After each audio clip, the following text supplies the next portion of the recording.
Confidence ಇರಬೇಕು, ಆದರೆ over confidence ಇರಬಾರ್ದು ಅನ್ನೋದು ಜಿತೇಶ್ ಶರ್ಮಾ ಅವರ ಡಿಸಿಷನ್ ನೋಡಿದ್ರೇನೆ ಗೊತ್ತಾಗುತ್ತೆ. ಈಸಿಯಾಗಿ ಗೆಲ್ಲುವಂಥ ಟೈಮಲ್ಲಿ ಜಿತೇಶ್ ಮಾಡಿದಂಥ ಎಡವಟ್ಟು ಪಂದ್ಯವನ್ನೇ ಸೋಲಿಸಿದೆ. ಅದರ ಜೊತೆಗೆ ಟ್ರೋಫಿ ಹೊಸ್ತಿಲಲ್ಲಿ ಭಾರತ ಟೂರ್ನಿಯಿಂದಲೇ ಹೊರಬಿದ್ದಿದೆ. Asia cup rising star semifinal super over ಹಂಗಾಮ ಹಾಗೆ ಭಾರತದ ನಾಯಕ ಮಾಡಿಕೊಂಡಂಥ ಎಡವಟ್ಟಿನ ಬಗ್ಗೆ ಈ ವಿಡಿಯೋದಲ್ಲಿ ಹೇಳ್ತೇನೆ. ನಾನು ಶಾಂತ, ನೀವು ಸುದ್ದಿಯಾನದ ಸಬ್ಸ್ಕ್ರೈಬರ್ ಆಗೋದಕ್ಕೆ ಮರಿಬೇಡಿ. ನಿನ್ನೆಯಿಂದ ಸೋಷಿಯಲ್ ಮೀಡಿಯಾದಲ್ಲಿ ಜಿತೇಶ್ ಶರ್ಮಾರದ್ದೇ ಪೋಸ್ಟ್ಗಳು. ಯಾಕಂದ್ರೆ ಅವರು ತೆಗೆದುಕೊಂಡಂತ ಒಂದು ನಿರ್ಧಾರಕ್ಕೆ ಭಾರತ ದುಬಾರಿ ಬೆಲೆ ತೆತ್ತಿದೆ. ಕೊನೆಯ ಓವರ್ನಲ್ಲಿ ರಣರೋಚಕ ರೀತಿಯಲ್ಲಿ ಮ್ಯಾಚ್ ಡ್ರಾ ಮಾಡಿಕೊಂಡವರು ಕೊನೆಗೆ ಸೂಪರ್ ಓವರ್ನಲ್ಲಿ ಎಡವಿದ್ದಾರೆ. ಹಾಗಂತ ಟಫ್ ಫೈಟ್ ಏನೂ ಇರಲಿಲ್ಲ, ಬಟ್ ಕರೆಕ್ಟ್ ಆಗಿ ಡಿಸಿಷನ್ ತಗೊಳ್ಳುವಲ್ಲಿ ಫೇಲ್ಯೂರ್ ಆಗಿದ್ದಾರೆ. ಕೊನೆಯ ಓವರ್ನಲ್ಲಿ ರೋಚಕ ರೀತಿಯಲ್ಲಿ ಟೈ ಮಾಡಿಕೊಂಡ ಭಾರತ.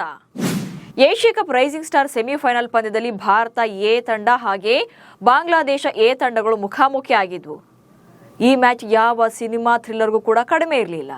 ಇದರಲ್ಲಿ ಮೊದಲು ಬ್ಯಾಟಿಂಗ್ ಮಾಡಿದಂಥ ಬಾಂಗ್ಲಾದೇಶ ಎ ತಂಡ 20 ಓವರ್ಗಳಲ್ಲಿ 194 ರನ್ಗಳನ್ನು ಕಲೆ ಹಾಕಿತ್ತು. 195 ರನ್ಗಳ ಟಾರ್ಗೆಟ್ನೊಂದಿಗೆ ಚೇಸಿಂಗ್ ಇಳಿದಂಥ ಟೀಂ ಇಂಡಿಯಾ ಮೊದಲ ವಿಕೆಟ್ಗೆ ಕೇವಲ 3.4 ಓವರ್ಗಳಲ್ಲಿ 53 ರನ್ಗಳಿಗೆ ಭರ್ಜರಿ ಆರಂಭ ಪಡೆದಿತ್ತು. ಅತ್ಯುತ್ತಮ ಫಾರ್ಮ್ನಲ್ಲಿದ್ದಂಥ ವೈಭವ್ ಸೂರ್ಯವಂಶಿ 15 ಎಸೆತಗಳಲ್ಲಿ 2 ಬೌಂಡ್ರಿ 4 ಸಿಕ್ಸರ್ಗಳ ಸಹಿತ 38 ರನ್ಗಳನ್ನು ಕಲೆ ಹಾಕಿ ಔಟ್ ಆಗಿದ್ರು. ಇನ್ನು ಪ್ರಿಯಾಂಶ್ ಶಾರ್ವಾ 44 ರನ್ ಗಳಿಸಿದ್ರು. ಜಿತೇಶ್ 33 ರನ್ ಗಳಿಸಿದ್ರು. ಹೀಗೆ ಲಾಸ್ಟ್ ಓವರ್ನಲ್ಲಿ ಭಾರತದ ಗೆಲುವಿಗೆ 15 ರನ್ಗಳ ಅಗತ್ಯ ಇತ್ತು. ಈ ಟೈಮಲ್ಲಿ ಅಶುತೋಷ್ ರಾಣಾ 1 ಬೌಂಡ್ರಿ ಸಿಕ್ಸರ್ ಸಹಿತ 12 ರನ್ ಗಳಿಸಿ 5ನೇ ಎಸೆತದಲ್ಲಿ ಔಟ್ ಆಗ್ತಾರೆ. ಈ ಟೈಮಲ್ಲಿ ಭಾರತ ಗೆಲ್ಲೋಕೆ 4 ರನ್ಗಳ ಅಗತ್ಯ ಇತ್ತು.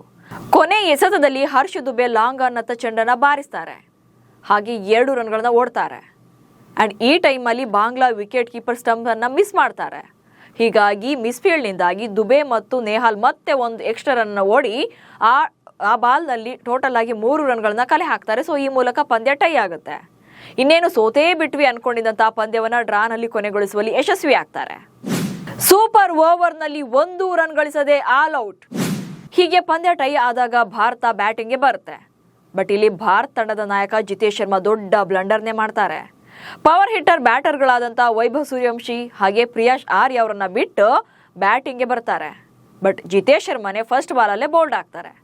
ಅಂಡ್ 2ನೇ ಎಸೆತದಲ್ಲಿ ಅಶುತೋಷ್ ಶರ್ಮಾ ದೊಡ್ಡ ಶಾಟ್ ಮಾಡುವ ಯತ್ನದಲ್ಲಿ ಕ್ಯಾಚ್ ಔಟ್ ಆಗ್ತಾರೆ. ಸೊ ಅಲ್ಲಿಗೆ ಭಾರತ ಸೂಪರ್ ಓವರ್ನಲ್ಲಿ 1 ರನ್ಸ್ ಗಳಿಸದೆ 2 ವಿಕೆಟ್ಗಳನ್ನ ಕಳ್ಕೊಳ್ಳುತ್ತೆ. ಬಾಂಗ್ಲಾದೇಶಕ್ಕೆ ಗೆಲ್ಲೋಕೆ 1 ರನ್ ಅಷ್ಟೇ ಬೇಕಾಗಿತ್ತು. ಭಾರತದ ಪರ ಸುಯಾ ಶರ್ಮಾ ಬೌಲಿಂಗ್ಗೆ ಬಂದು ಮೊದಲ ಎಸೆತದಲ್ಲಿ ಯಾಸಿರ್ ಅಲಿಯನ್ನ LBW ಬಲೆಗೆ ಬೀಳಿಸ್ತಾರೆ. ಆದರೆ 2ನೇ ಎಸೆತದಲ್ಲಿ ವೈಡ್ ಬಾಲ್ ಹಾಕಿದ್ರಿಂದ ಭಾರತದ ಯಾವುದೇ ಬ್ಯಾಟರ್ 1 ರನ್ಗಳ ಕಳಿಸದೆ ಅಂದ್ರೆ ಯಾವುದೇ ಶ್ರಮವಿಲ್ಲದೆ ಪಂದ್ಯವನ್ನ ಗೆದ್ದು ಬೀಗ್ತಾರೆ ಸೂಪರ್ ಓವರ್ನಲ್ಲಿ.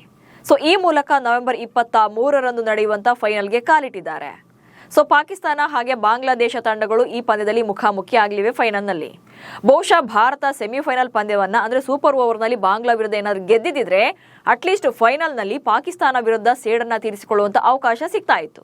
ಯಾಕಂದ್ರೆ ಇದೇ ಟೂರ್ನಿಯಲ್ಲಿ ಗುಂಪು ಹಂತದ ಪಂದ್ಯದ ವೇಳೆ ಪಾಕಿಸ್ತಾನ ವಿರುದ್ಧ ಭಾರತ ಎ ತಂಡ 8 ವಿಕೆಟ್ಗಳಿಂದ ಹೀನಾಯ ಸೋಲು ಕಂಡಿತ್ತು.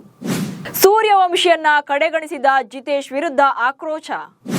ಆಕ್ಚುಲಿ ಮ್ಯಾಚ್ ಟೈ ಆದಾಗ ಸೂಪರ್ ಓವರ್ ಅಂತ ಬಂದಾಗ ಅದರಲ್ಲೂ ಕೂಡ ಭಾರತವೇ ಫಸ್ಟ್ ಬ್ಯಾಟಿಂಗ್ ಮಾಡ್ತಾ ಇದ್ದಾಗ ಪವರ್ ಹಿಟ್ಟರ್ ಬ್ಯಾಟರ್ಗಳನ್ನೇ ಕಳಿಸಬೇಕಿತ್ತು. ಜೊತೆಗೆ ಇದೇ ಪಂದ್ಯದಲ್ಲಿ ಭಾರತ ಪರ ಹೈಯೆಸ್ಟ್ ರನ್ ಕಲೆ ಹಾಕಿದ್ದ ವೈಭವ್ ಸೂರ್ಯವಂಶಿ ಹಾಗೆ ಪ್ರಿಯಾಂಶ್ ಆರ್ಯಗೆ ಚಾನ್ಸ್ ಕೊಡ್ಬೋದಿತ್ತು. ಆದ್ರೆ ನಾಯಕ ಜಿತೇಶ್ ಶರ್ಮಾ ಇಲ್ಲೇ ಎಡವಟ್ಟು ಮಾಡ್ಕೊಳ್ತಾರೆ. ತಾನೇ ಮ್ಯಾಚ್ ಗೆಲ್ಲಿಸ್ತೇನೆ ಅನ್ನೋ ಓವರ್ ಕಾನ್ಫಿಡೆನ್ಸ್ ನಲ್ಲಿ ಬಂದು ಫಸ್ಟ್ ಬಾಲ್ನಲ್ಲಿ ಔಟ್ ಆಗ್ತಾರೆ. ಹಾಗೆ ಅಶುತೋಷ್ ಶರ್ಮಾ ಕೂಡ ಜವಾಬ್ದಾರಿಯುತವಾಗಿ ಆಡೋದಿಲ್ಲ.